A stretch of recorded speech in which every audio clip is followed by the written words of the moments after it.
Yesu nashimwe mwene data nshuti y'umusaraba, reka nkwifuriza amahoro y'Imana. Ndagira ngo dusangire ijambo ry'Imana ryanditse mu rwandiko rw'Abakorinto 6:12. Ijambo Pawulo yavuze kandi dukwiye gutekerezaho. Yaravuze ngo byose ndabyemerewe, ariko ibingirira akamaro ni bike. Arongera ati byose ndabyemerewe, ako sinzategekwa n'ikintu cyose. Buriya hari ibintu umuntu aba yemerewe abifitiye uburenganzira, nta n'itegeko rimubuza rimuhana, ariko ugasanga ntacyo bikumariye. Ubwo biravuze ngo mu bintu ubamo, mu bintu ureba, mu bintu wumva, mu bintu utekereza, uzareba ikigufitiye akamaro.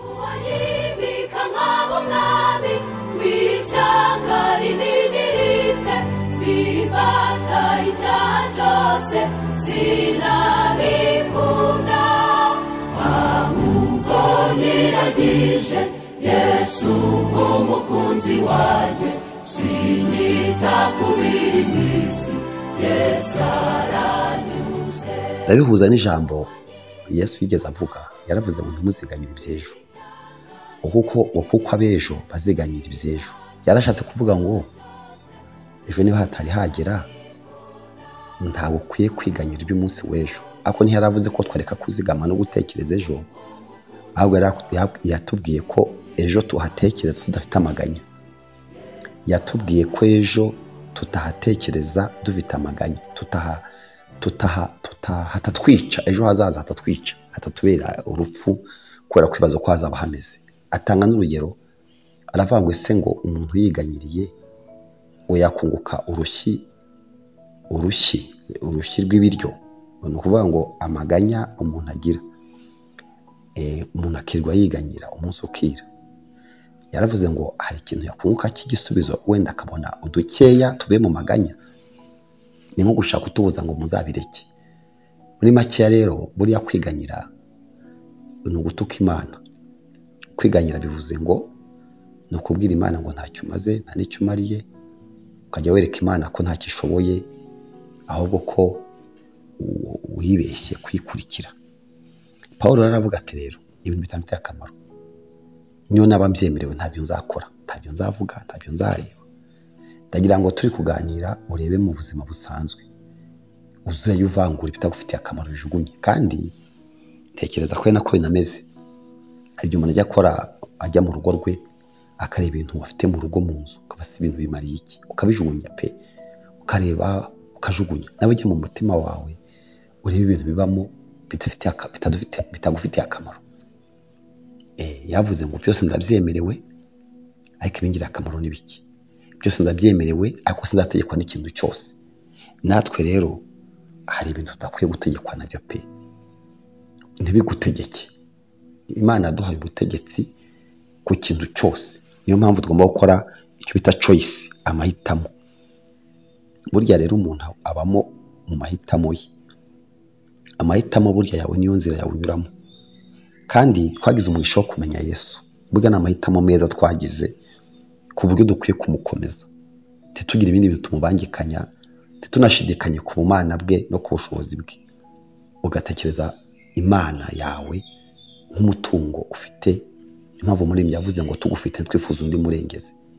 Impamvu Abisiraheli bari barabwiwe ngo ndi Imana yanyu kandi muzabera ubwoko bwanjye, ariko muve hagati y'ibitagira umumaro. Reka nawe nkwifurize kuva mu mwanda, mu bitekerezo bipfuye, mu maganya, mu kuba mu bintu bidagufitiye akamaro, mu kusikamirwa n'amateka, cyangwa se ejo hazaza hakaguhindukira umutwaro.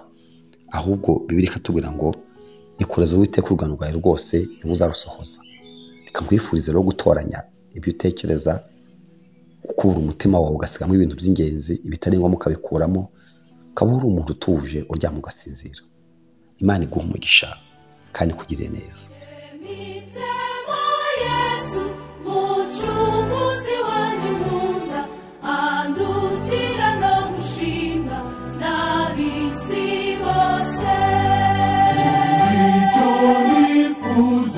Sishaka kumenyekana, inyoboka umwami Yesu iminsi yose. Uwanyimika nk'abo mwami w'ishyanga rinini rite, nimbata icyaha cyose sinabikunda, ahubwo niragije Yesu umukunzi wanjye, sinyita ku biri mu isi, Yesu aranyuze. Uwanyimika nk'abo mwami w'ishyanga rinini rite, nimbata icyaha cyose sinabikunda, ahubwo niragije Yesu umukunzi wanjye, sinyita ku biri mu isi, Yesu aranyuze.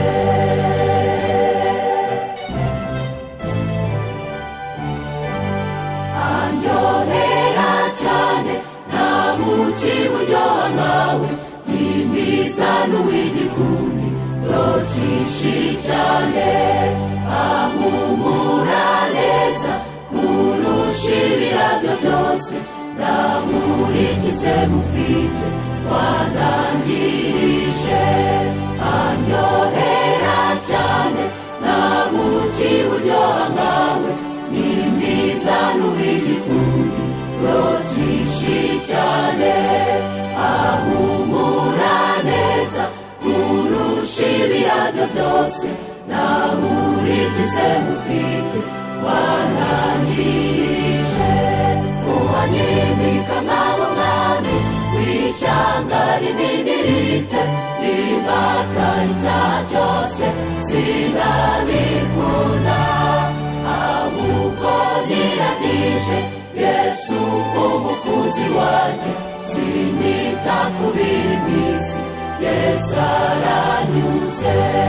Uwanyimika nk'abo mwami w'ishyanga rinini rite, nimbata icyaha cyose sinabikunda, ahubwo niragije Yesu umukunzi wanjye, sinyita ku biri mu isi, Yesu aranyuze. Sinyita ku biri mu isi, Yesu aranyuze. Sinyita ku biri mu